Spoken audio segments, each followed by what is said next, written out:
Sahabat Sarungan, salam jumpa kembali dalam channel yang kita cintai ini, channel Logika Sarungan. Ya, saat ini saya lagi di proyek 300 juta.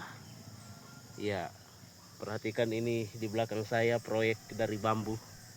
Ya, saya membuat jembatan kehidupan, tempat menjalarnya labu-labu yang akan membantu atau menolong kita untuk survive dalam dunia yang kejam ini. Dan sambil istirahat, saya mencoba meneropong otak kepemimpinan Presiden Prabowo Subianto untuk memahami Presiden Prabowo di zaman modern ini. Saya pikir tidak cukup hanya melihat dari kebijakannya, tetapi saya pikir kita bisa meneropong beliau dari perspektif saraf, ya, atau urat saraf atau otak dari Presiden Prabowo Subianto. Dan kali ini saya mencoba untuk melihat ya apa yang ada di pemikiran Presiden Prabowo Subianto dalam perspektif neuropolitik. Saya mencoba untuk menganalisis pernyataan-pernyataan beliau berikut dengan gestur tubuhnya berdasarkan hasil wawancara dengan beberapa panelis, kalau tidak salah tanggal 17 Maret yang lalu, yang dipandu langsung oleh staf kepresidenan Hasan Hasbi. Di dalam wawancara itu, Presiden Prabowo menjawab beberapa pertanyaan dari beberapa panelis yang hadir, dan menurut saya itu menarik untuk kita analisis. Sebenarnya Presiden Prabowo ini kalau dibaca dari pemikiran-pemikirannya dan gestur tubuhnya seperti apa. Nah, dalam wawancara tersebut saya melihat bahwa Prabowo Subianto menunjukkan pemahaman kuat yang mengakar pada biosurvival. Ya, ketika ia berbicara tentang prediksi krisis pangan, energi, dan ancaman perang sejak 2 dekade lalu. Jadi Presiden Prabowo ini sudah berbicara tentang hal ini 20 tahun yang lalu. Ia sebenarnya sedang memetakan politik pada kebutuhan paling dasar dari manusia, yaitu makanan, air, dan juga ruang hidup yang aman. Jadi dia kemudian mengungkapkan tentang kebutuhan manusia menurut Maslow dengan mengutip Thucydides dan Vegetius. Ia menegaskan bahwa di balik peradaban yang canggih terdapat mesin biologis yang akan meledak jika kebutuhan sirkuit pertama ini terancam. Ya, yang tadi itu sirkuit biologi survival. Jika terancam misalnya kekurangan pangan, kekurangan air, dan kemudian lingkungan tidak aman, nah itu berbahaya. Jadi bagi Prabowo Subianto, berdasarkan pernyataannya, kedaulatan pangan bukan hanya sekedar angka statistik, ya, melainkan benteng pertahanan saraf nasional, dan rakyat tidak terjebak dalam kepanikan kolektif yang destruktif. Jadi Prabowo meletakkan dasar ketahanan kesejahteraan suatu bangsa dengan meletakkan pada kebutuhan dasar manusia, yaitu pangan, sandang, dan juga rasa aman. Jadi Prabowo kalau dalam teologi neuropolitik telah mengaktifkan yang namanya meta programming. Jadi bagaimana dia mengaktifkan otak rasionalnya untuk memprediksi masa-masa yang akan datang. Nah, menurutnya ya salah satu tantangan terbesar seorang pemimpin adalah terjebak dalam pulau realitas yang diciptakan oleh bawaan melalui budaya asal bapak senang. Jadi ini bahaya bagi kepemimpinan jika seorang pemimpin hanya mengandalkan informasi dari orang-orang sekitarnya dengan tujuan hanya membuat pemimpin itu senang. Nah, Prabowo secara sadar menolak hal itu dengan melakukan sebuah tindakan yang saya sebut sebagai meta programming, yaitu upaya memprogramkan ulang persepsi dirinya dengan sengaja mencari disonansi. Jadi mencari alternatif lain. Jadi tidak sepenuhnya percaya kepada informasi-informasi dari bawahannya. Nah, dalam wawancara itu juga Prabowo mengungkapkan bahwa ia tidak menghindari kritik. Sebaliknya, ia mengkonsumsi konten YouTube yang tajam dan kurang ajar menurut dia. Ya, ada kata kurang ajar muncul dalam wawancara itu yang diucapkan oleh Prabowo terhadap dirinya. Nah, secara neurologis, ya hal ini menciptakan sesuatu penanda yang disebut sebagai penanda somatik atau somatic markers, berupa rasa waspada yang mencegah otaknya terhipnotis oleh laporan palsu birokrasi. Jadi dia mencoba mengaktifkan, jadi ada semacam sirkuit kecurigaan di dalam otaknya yang diaktifkan oleh Prabowo untuk tidak menelan mentah-mentah informasi birokrasi. Nah, langkah konkret yang ditempuh oleh Pak Prabowo seperti menutup ribuan dapur makanan yang tidak higienis saat ini, MBG, dapur MBG ya, dengan adanya laporan-laporan dari berbagai masyarakat. Ya, jadi mungkin ya Pak Prabowo seandainya hanya mendengarkan laporan-laporan dari birokrasinya, ya mungkin akan terus melanjutkan. Tetapi karena mendapatkan informasi-informasi dari masyarakat berdasarkan dia menonton informasi-informasi yang ada di media sosial, maka kemudian mengambil langkah tegas untuk menutup. Dan kemudian ini adalah bukti nyata dari upaya menghancurkan gelembung fiktif demi menyentuh realitas fisik yang objektif. Jadi itu adalah cara Pak Prabowo untuk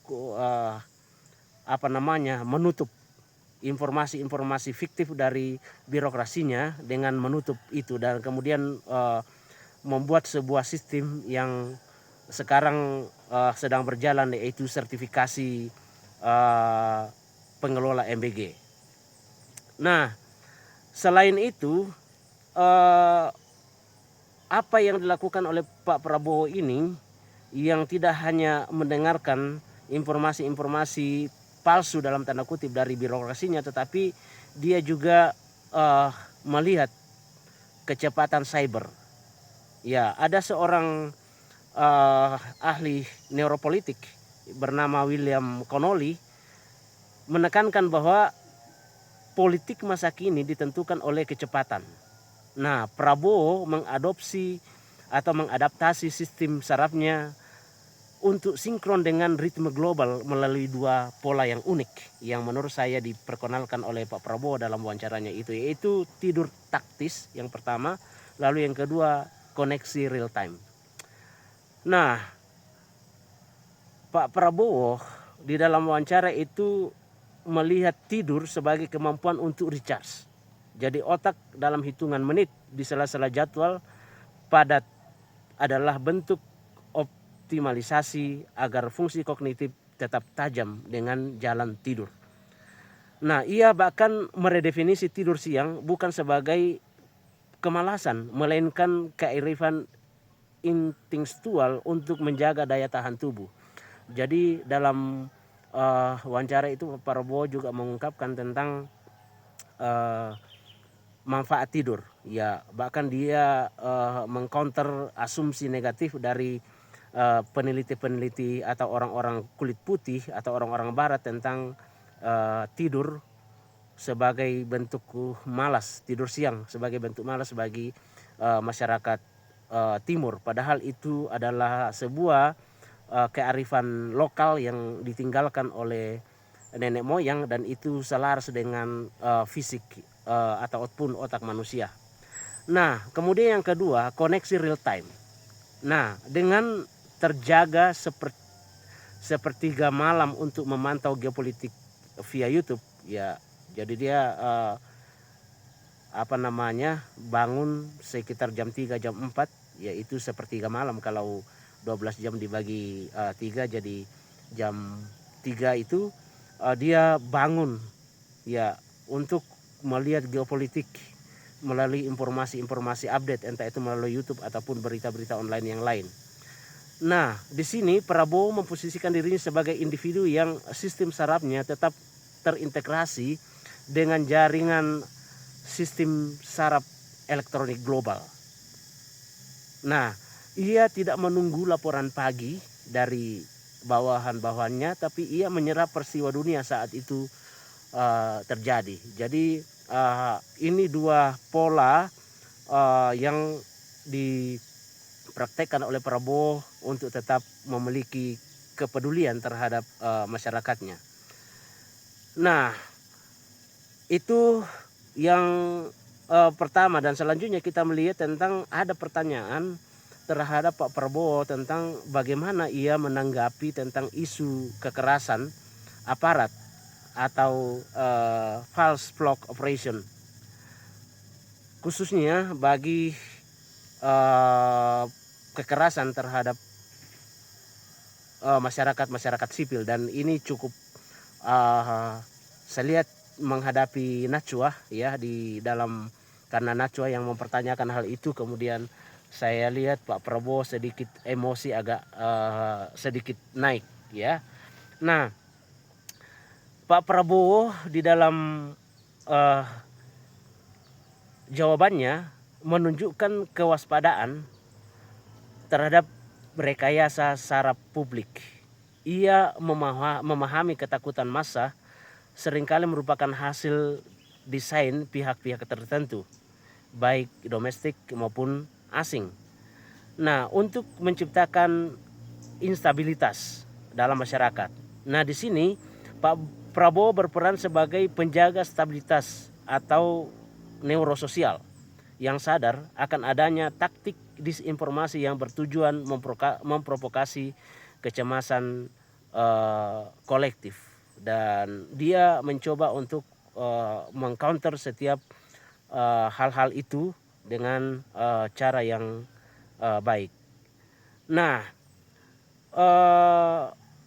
mungkin aspek yang paling manusiawi dari kepemimpinan Pak Prabowo adalah dari aspek afeksinya atau emosinya. Ia mampu memotong birokrasi yang kaku ya saat melihat video dari masyarakat, dan di dalam percakapan itu dia menampilkan atau mengungkapkan atau banyak bercerita tentang video seorang anak kecil dari Nias yang bertaruh nyawa menyeberangi sungai. Nah, respon Prabowo tidak bersifat kalkulatif, rasional, melainkan respon empatik langsung. Jadi ini adalah cara Pak Prabowo merespon apa yang terjadi dalam masyarakat. Jadi bukan hanya hitungan-hitungan rasional, tetapi juga dia melibatkan rasa empatik yang dalam, dan beberapa kali dia mengungkapkan tentang bahwa siapapun di negeri ini termasuk anak yang paling miskin pun harus sekolah. Nah, sesuai dengan prinsip neuropolitik, keputusan etis seringkali lahir dari resonansi afektif atau emosi yang mendalam. Dengan langsung membangun puluhan jembatan tanpa menunggu birokrasi dana desa, Prabowo menunjukkan bahwa dalam neuropolitiknya getaran simpati yang tepat sasaran bisa jauh lebih efektif daripada ribuan lembar dokumen administrasi. Jadi Pak Prabowo dengan emosi empatiknya itu kemudian memotong eh, jalur panjang birokrasi untuk membangun jembatan di berbagai provinsi di Indonesia. Nah, ini hal yang menarik saya lihat dari kampung tentang hal yang dilakukan oleh Pak Prabowo dengan memotret apa yang dikatakan oleh Pak Prabowo dan gestur tubuhnya di dalam percakapan itu, berkesimpulan bahwa Pak Prabowo adalah seorang realis neuropolitik. Ia adalah pemimpin yang kakinya berpijak pada kebutuhan biologis mendasar manusia yang tadi itu tentang pangan, ya, lalu kemudian rasa aman dan lain sebagainya. Namun kepalanya ya terkoneksi dengan kecepatan informasi cyber, sembari tetap menjaga kompas emosionalnya yang memungkinkan ia tetap manusiawi di tengah mesin kekuasaan yang dingin. Jadi Pak Prabowo, dilihat dari apa yang diungkapkan, saya berkesimpulan bahwa dia adalah seorang realis neuropolitik. Artinya dia cukup realistis untuk melihat penderitaan-penderitaan masyarakat, dan kita berharap apa yang dilakukan oleh Pak Prabowo ini benar-benar juga didukung oleh masyarakat Indonesia, lalu kemudian pelaksanaannya kita berharap menjadi lebih baik. Saya pikir itu.